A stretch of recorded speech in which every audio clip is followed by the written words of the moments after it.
Abante na sa finals ang TNT Tropang 5G, matapos pabagsakin ang Rain or Shine Elasto Painters, sa loob lamang ng 6 na laro, habang patuloy ang kanilang paghahabol sa inaasam na PBA Grand Slam ngayong season.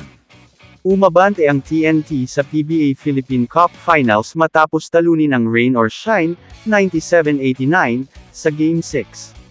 Isang 10-0 run sa pangunguna nina Heading, Rosser, at Oftana ang bumasag sa 80-all tie at siliwan ang serye sa 4-2.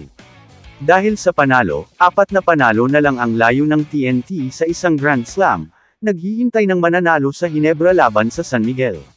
Sumiklab ang tensyon sa huling bahagi ng laro, na may 4 na manlalaro, ang nakatanggap ng technical fouls para sa isang verbal exchange.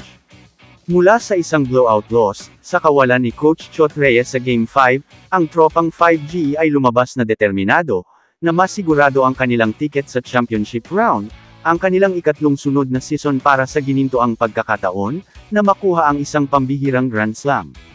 Ang pagkuha sa kalagitnaan ng torneo kay Jordan Heading, ay patuloy na binabago ang Grand Slam ng TNT Tropang 5G, na may malaking scoring night para patalsikan ang Rain or Shine Elasto Painters, sa Game 6 ng semifinals. Nilabas ni Jordan Heading ang pinakamagandang laro niya bilang katropa, nang umiscore ito ng 29 points sa kanilang closeout game, para pangunahan ang short-handed TNT, na makapasok sa Philippine Cup Finals, at manatiling buhay ang kanilang pinapangarap na PBA Grand Slam. Ang determinado na Rain or Shine, ay hindi bumibitaw at nanatili lang nakadikit hanggang sa kalagitnaan ng final quarter, subalit ang kanilang bala ay may hangganan. Sa natitirang 5 minuto ng laro ay nakascore na lang sila ng 9 na puntos, ang huling 4 na puntos ay nakuha na lang nila sa garbage time, habang ang TNT ay bumulusok ng 17 points.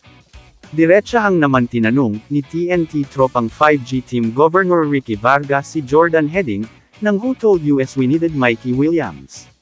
Matapos makabalik sa finals, sa ikatlong sunod na pagkakataon. Samantala, Barangay Hinebra San Miguel, tunay na never say die, as they survive San Miguel Beermen, in a cardiac game to force a do-or-die showdown.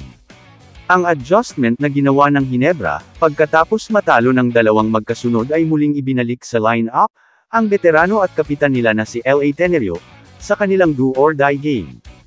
At sila ay hindi naman nagkamali sa kanilang naging desisyon, dahil naghatid ng clutch performance si Tenyen, para makuha ang kinakailangan nilang panalo.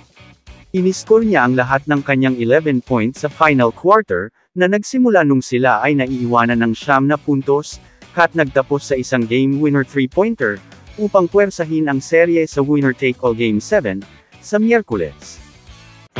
Kamusta mga idol? Sports Zone PH, para sa sports news and update. Kung bago ka pa lamang dito sa channel ko, pindutin mo na ang subscribe button at notification bell, para lagi kang update sa mga sports news.